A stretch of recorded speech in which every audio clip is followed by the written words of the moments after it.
Hello everyone. So this is, I believe, part 4 of our basic massage protocol for beginners. So now we are in supine. I'm going to re-bolster just under the knees in this case. There we go. And I always do that. In the beginning, you want to always bolster under these knees. There are times when it's conducive not to. But it's going to be easier for you to just get used to doing that by habit, so you don't forget to in the event that you want to do. It gives you a hill for the anterior thigh as well. So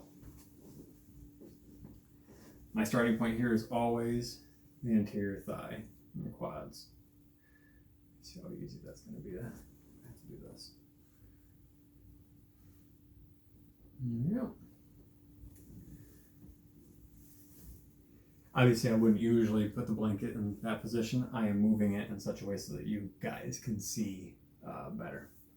So, in this position, I have already worked all aspects of the lower leg and feet. So all I have to really worry about here are the quads, hip flexors, and maybe a little bit of the adductors again. But same principle with the routine, making contact with the skin, just moving the skin around every direction I can think of. Kind of doing kneads, glides, just in every direction. And this is a case where this is a area of the body that tends to be pretty sensitive, so modulate your pressure, start very light and slow to begin with. I'm going to get my compression, get my pressure check. Pressure's good there. Yeah. A little too much. Yeah, a little bit. Yeah. I caught that because of a bit of a flinch response. So, better? Mm-hmm. That just perfect? Yes. Okay. So, then I turn that into a glide. 1, 2, and 3. You'll see if I have a pattern, I work closer to the torso and then steadily further and further away. So my first glide was a shorter glide near to the pelvis, and I went down about halfway to the femur, did another glide all the way up, then I'm closer to the knee, another glide all the way up. If I rotate the client's leg, so rotating the hip into external rotation, and I do that all again, I am on a different muscle and or group of muscles. So that first stroke I was on rectus femoris and vastus intermedius. Now I'm on vastus medialis, and if I go even more medial, I hit the adductor group. Then if I take her leg and rotate it internally, then I'm going to be on vastus lateralis and catching the anterior aspect of the IT band. In my experience, more often than not, issues related to the IT band have more to do with it being stuck to vastus lateralis. So this angle has worked better for me personally in helping people where that's one of their symptoms and areas of focus and concern. Now, from this position, and then for some joint movement, switching, doing some knees. Watching my hand placement here. I do have to be careful with making open palm contact with the medial thigh, but in general, if I keep the hand on the inner thigh close to the knee, I'm good. See, might be difficult for you to see, but I'm staying very close to the knee with my hand on the inside of the thigh, and my push hand is on the outside of the leg. And there I can get a good knead without worrying on making contact that could be construed as inappropriate.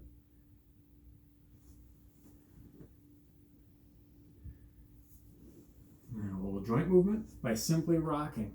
This creates movement more specifically at the hip, but I'm inadvertently getting movement at the foot and the ankle, and it actually translates all the way up the entire body. So little rocking motions, it should be relatively soft and rhythmic for it to still be relaxing. And I move. Now here's the area, I'm going to replicate this on the other side so you can see it more effectively, but here's another area where I talked earlier, getting the hip flexors. My bony landmarks are going to be the anterior superior iliac spine and then the greater trochanter. But I'm thinking specifically the hip flexors. If I'm working more anteriorly, so I'm just inferior, just below the anterior superior iliac spine, then I know I'm going to be on the attachments of rectus femoris and sartorius. These are the largest muscles of the anterior thigh, and they are very important. So that's why I'm telling you to work on them. This position, I'm going over the sheet because it's easier, and then I can apply passive movement by just making contact with the leg, doesn't really matter where, and creating little rotations. That will facilitate that friction underneath where my compression is. If I want to get more specific with it, I have the client rotate their leg. So if she rotates her leg one way, and then switches and rotates the other, and does that a few times back and forth, that will get this tissue to free up, return to an optimal resting length, create friction between the layers of muscle so that I get this, everything back to where it's supposed to be. The principle being that usually certain parts of the body get stuck concentrically short, and we need to help return them to an eccentric lengthening. And the hip flexors in particular are an area where that happens a lot. Imagine, if you will, that people are stuck in a seated position. So by being seated, the tissues of the hip flexors are short, and the knee flexors are short. And that is a big causal element for a lot of people. Hip flexors short, knee flexors short, and then that creates body-wide distortion. So if I start there and I just work a little bit more laterally and do the exact same thing, I'll be on a different set of muscles, specifically tensor fascia lata, glute, medius, and minimus. So I'm going to redo this whole thigh part here. So I undrape the area, make contact with the skin, superficial fascia. Okay. Benefit of using that towel, can kind of hold that sheet down for me. Get my lotion. Apply my lotion.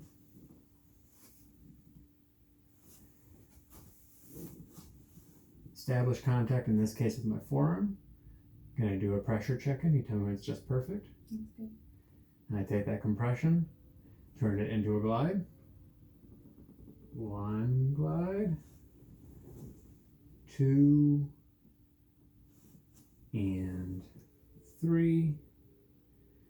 If I change where she's at, I'm getting joint movement by externally rotating at the hip. I do it all over again.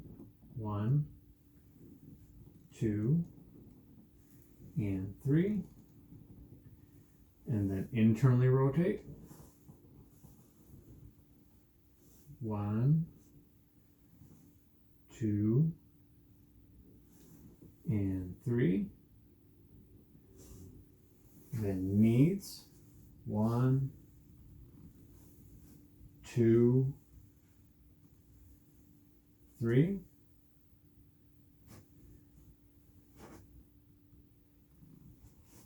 Little joint movement, rocking, and then working toward the hip flexors. So, trying to position my body so you guys can see better, but you're not going to be able to too well. But where I'm going is right there, applying pressure here with joint movement, and working my way more laterally. So it'd be right here, and then a little bit more lateral.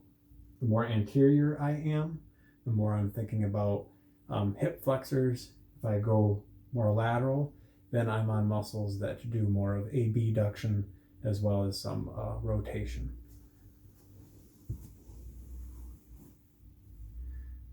So in this routine, I would have started here, worked the anterior thigh, made sure I moved their legs so that I get not just the anterior portion of it, but also the medial and lateral portion. Making sure we pay attention to the hip flexors and going a little bit more laterally to some of those rotators. So I work one side, then the other, and I come up to the shoulder and arm. Here, we're gonna grab our arm. For the pecs and chest, usually it's not too hard to just create a small undraping of the area so that I can make contact with the skin. I don't need a lot. I need just enough to where I can apply compression with my forearm and make contact with the skin. Worst case scenario here, go over the sheet. So, forearm compression with movement. This is a body area where doing knees and other applications is not as efficient. So I choose to do compressions plus joint movement. If I, as a therapist, have assessed that this area needs more focus, or if it's related to the client's symptoms, then I could have them do active movement and I can hit it from various angles. This is the most common one I use, using my forearm or a soft fist, because then I can also move the arm back and forth easily. I can also change my orientation and come more on the lateral side of the pecs from this direction and still do that. You have to be careful though if you come at the tissue in this direction, that you don't end up putting too much compression into the armpit area, the brachial plexus region, as well as slipping up and making, you never want to be putting pressure on the collarbone clavicle.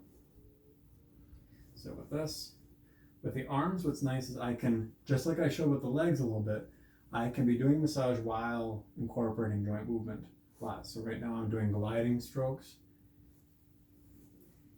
Behoove me to start with moving the tissue. You can't see my hands right now.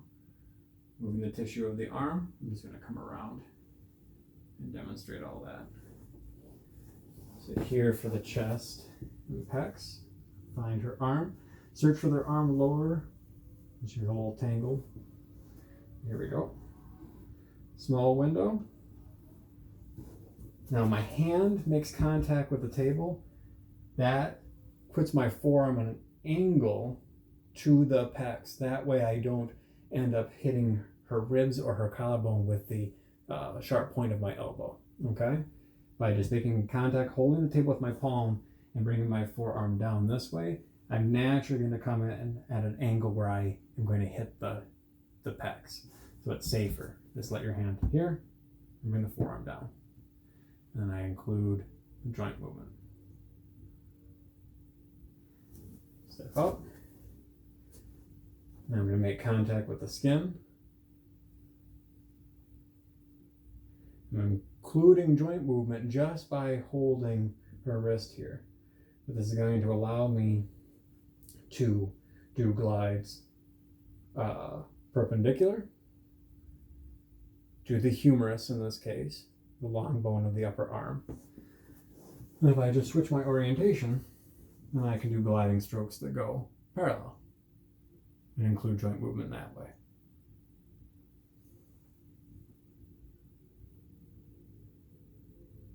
And same thing with the forearm. Moving the skin. And now in this case, now you see this is a good example. I didn't do needs per se here at the biceps. It's just not particularly convenient. If I make sure I do gliding strokes from various angles, I'm going to at least distort the tissue and stress it in multiple directions, and that will usually facilitate the goals that I need. Same thing's going to be, if I can do needs more easily personally, with forearms, so you'll see me go back to doing more knees here in this area. So pressure check in, tell me when it's just right. That's good. And I turn that more into a glide. 1, 2, and 3. Note I'm just holding the wrist here. That keeps her from sliding away from me. I'm just stabilizing. Then your knees here, again, make them big. The hands are not too close together. This way or this way. I start with them relatively far apart, and then one on one side of the arm and one on the other. Big twist. Slow down.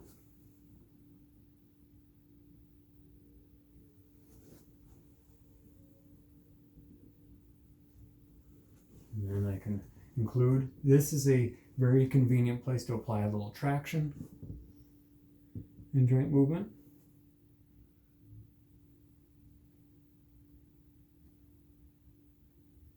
Just moving the wrist back and forth, grabbing around the thumb and the rest of the hand, just little circles.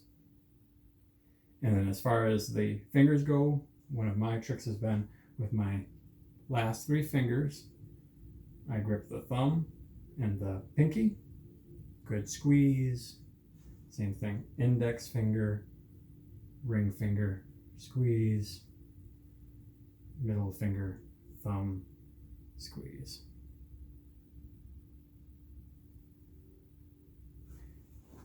And I return. And then I just walk my way over and I do everything again for the other side. Now, longer sessions, I can get into a position where I work more on the neck and shoulders. Here, if you're going to do that, I say to get yourself lower, either get down onto a knee or get a stool or a chair, and you're going to work into the shoulders. Use soft fist, much easier on you. And then for the neck, a nice easy go-to is just to create a wedge with your hand, like so, and then just lightly pull, starting near the shoulders. Initially, I'm just moving the hair out of the way. So you're going to see me do this with individual hands. I'm just moving hands up from the neck to the scalp. This way I don't, when I do more of the traction, I don't pull the hair. Once I get everything, basically once I get the hair out of the way. I'm getting little rotations of the neck, nothing big. I'm not taking her head and moving it as far as I can one way or the other. Once I get the hair out of the way, and I get one hand in there to create a wedge, just supporting the back of the neck, cervical spine, other hand. So my thumbs are on either side of the neck. And then once I'm lowered, I sit down or I get down on a knee. I put my forearms into the table and just lift my hands. Doesn't have to be big. This creates just a nice, mild traction. I'm just letting my hands back down, working my way up closer and closer to the scalp, applying these light tractions. I can hold those for as long as I want / the client prefers. It feels good, it's easy on your hands, and it's very beneficial in terms of creating some decompression of the cervical spine without it being too aggressive. Here you can always do, these days where we're usually wearing masks, we probably won't work on the head and face as much, but you can always do your scalp movement and work here in this position too. I personally usually do that in sideline, so I don't worry about doing it in supine. The last thing we do is I get the knees up. The knees up for me, please. Now, when we're working in the abdominal area at all, ever, we make sure we have the, oh, I got you tangled or something. I need your knees up, feet flat. There we go. So, our goal here is just to reach and grab the tissues of the low back and pull and create a big twist that one is stressing the tissues of the low back and pulling them away from the spine.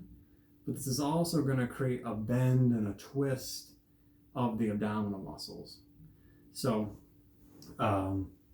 this is where the benefit of this blanket / towel is to start with. What I do is we have to have the client bring their arms out from underneath the sheet.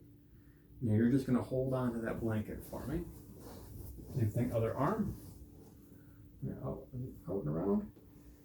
You're going to hold on to the blanket, and I'm just going to bring the sheet down and create a little room so we can work on the low back abdominal area. Anybody that's been in the classroom will have seen that there is a way to just create a little window on the side of the body. And if I'm standing there and I just pull, then I'm not going to expose the client to me as the therapist. But when I'm needing to make more contact with the tissue, draping like this is important. But in an educational setting or in a setting where there's other people in the room, this is actually better because I can control that only the area I'm going to work on is being exposed. In this case, you can see it's just a small portion of the tissue. People, as well as therapists, can be insecure about exposing the belly too much. But as you can see, by making sure we have a nice big towel or blanket here and use the sheet here, it's not exposing the tissue too much. So once I'm there, basically just cat paw my way, and I'm reaching as far as basically I can comfortably. In this case, I am able to get all the way to where I can feel the spine. I'm not putting pressure on the spine. I'm grabbing the tissues. In this case, this is the left side of her body. I'm thinking about the left side lumbar dorsal fascia and erector spinae. So I have my hands kind of make a little bit of a hook. In this case, I just lift and pull. Now, they can twist with you, and that's entirely fine. And if I was trying to get more joint movement involved with this, and if I, as a therapist, am feeling like I need to use both my hands in order to feel stable, then I have the client rotate their hips. And then they create that big twist. So keep rotating your knees as far as you can. Keep going, keep going. And then I keep leaning back and create that big twist.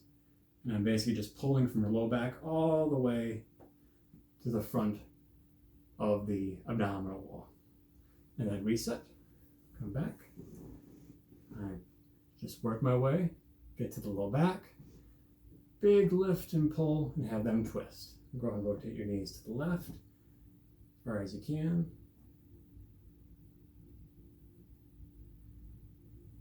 And an option here, if you can do it comfortably, is that I just leave them where I started. So knees up, knees bent, feet flat. I get my hand set. In this case, it's my left hand, and I can just support the knees. I pull back, and I could passively create that twist.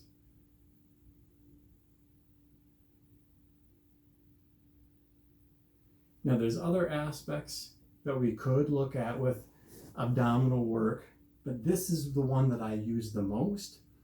It's one that feels pretty good because it starts at the low back and works its way to the abdomen. So it's a nice way for us to even introduce our clients to the idea of working on the abdominal muscles without it just being too uncomfortable for them. And then after that, we've done a little bit of movement. I've unbolstered the knees, and this is usually where I'm able to close down the session. Prior to this, let's say we got one more thing to do for your low back. We do the big twist like that, and we'll say, okay, you're done, and I'll see you out there with a glass of water when you're ready. And there we go. So that's our general routine. Like anything, practice makes perfect. And if you decide to change up your routine, that's entirely fine. At least change up the routine compared to what I show. But you want to get to where, as indicated before, no matter what position the client's in, you know you're going to start in the same place and end in the same place every time. The more you hone that routine, the less you have to think about it, and you can pay attention more and more to what you're feeling in the tissues, as well as what structures you're working on. So you can focus more on the massage manipulations in the anatomy and not be worrying so much about just the pattern of getting through the full body and even worrying about draping and bolstering. So take care. We'll see you guys in the classroom.